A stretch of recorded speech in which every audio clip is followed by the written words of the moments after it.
As we work out our faith in everyday life, one of the hardest issues to work out is that of suffering. Those why questions can torment our thoughts and hearts. My guest today lost her faith because of those why questions, but that's not the end of the story. Della, thanks so much for joining us. Quite welcome. Thank you for letting me be here. Yeah, it's great to have you. You were raised now in a Christian home. Yes. How did you see God growing up?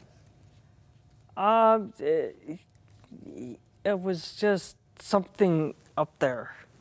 I didn't really have any feelings, or everything was repetitive in church. I usually fell asleep and I just didn't want to be there.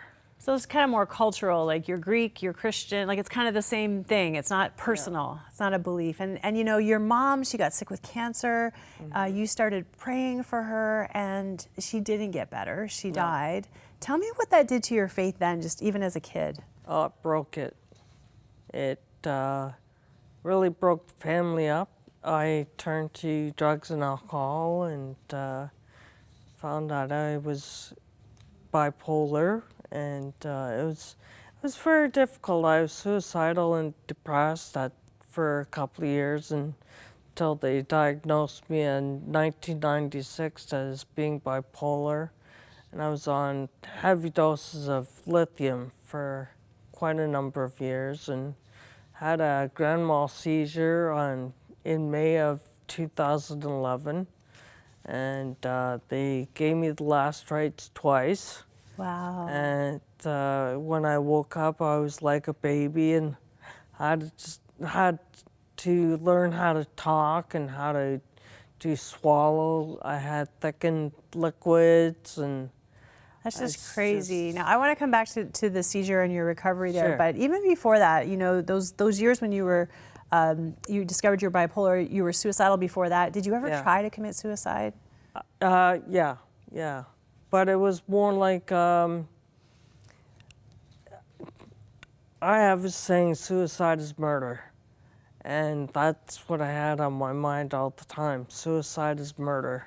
And when I was at home, my couch was my island. And I couldn't get off the couch because that was a safe place. And all the doorknobs in the house were hot. So I couldn't go outside. So the only time I was able to go outside was when I went to work, and then I was in the house and went back to the island. And I should have phoned 911 at the time, but I thought, oh, I'm a brave girl, I'll get over this, and it never happened. I started cutting and doing drugs and. Just a lot of ways that your inside pain, you were expressing it outside, but you weren't able to work it through or deal with it. True. You had this experience one day, this is before your seizure, you're walking home from church and you're in the rain. Tell me about what happened there, experience with God. I just said, dear Lord, take me. Take me, let me be with you. I don't know what to do. I'm at the rope, I'm at the end of my rope. And I felt like the rain stopped. And I heard somebody behind me, you're with me.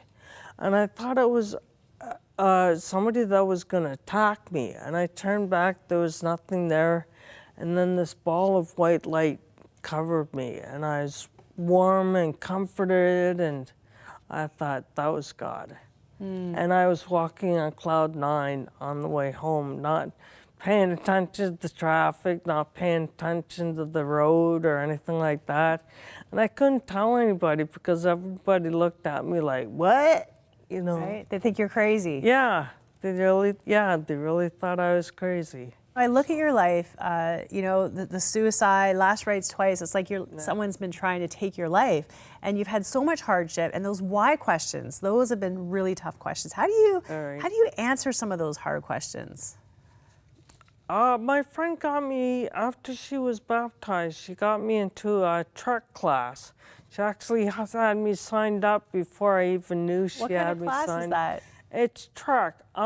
It's a Bible study course on baptism. Okay.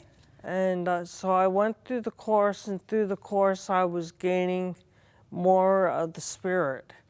And I don't remember what particular class it was, but there was another like tap on the shoulder, and I thought, yeah, I think it's about time to get wet.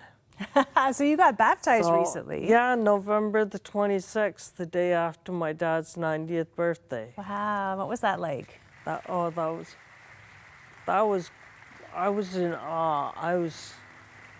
I don't know, there's no word to explain it except bliss.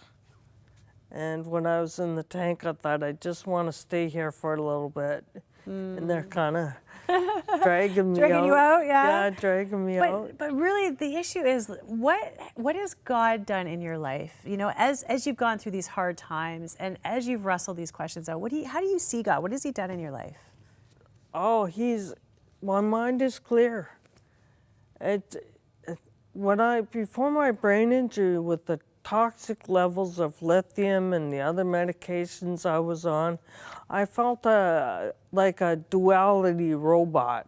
I was just walking through life. I wasn't happy, I wasn't sad.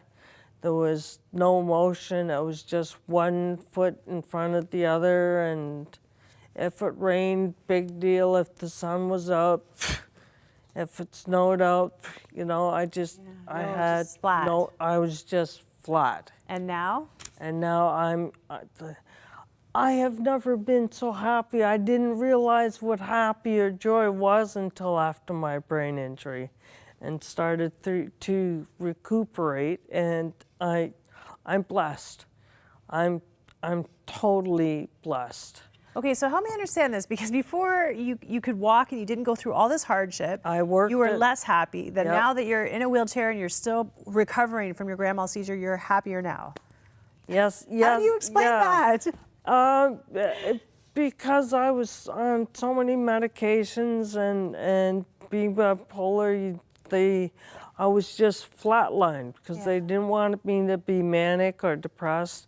So they just had me flatlined. So I had no emotion whatsoever. I didn't know what happiness was or anything like that. I just was a robot walking through life. If you need some encouragement today, maybe you're in that low place and you can't ever imagine having a smile on your face with what you're facing. I get that. And maybe it's not about smiling, but maybe it's just about having some hope. If you want someone to pray with you, to listen to you, totally confidential, some of the kindest people you'll ever see, and we're here all day, all night long. If you wake up in the middle of the night, you need someone to talk to, give our prayer lanes a call. It's 1-866-273-4444. We'll be right back.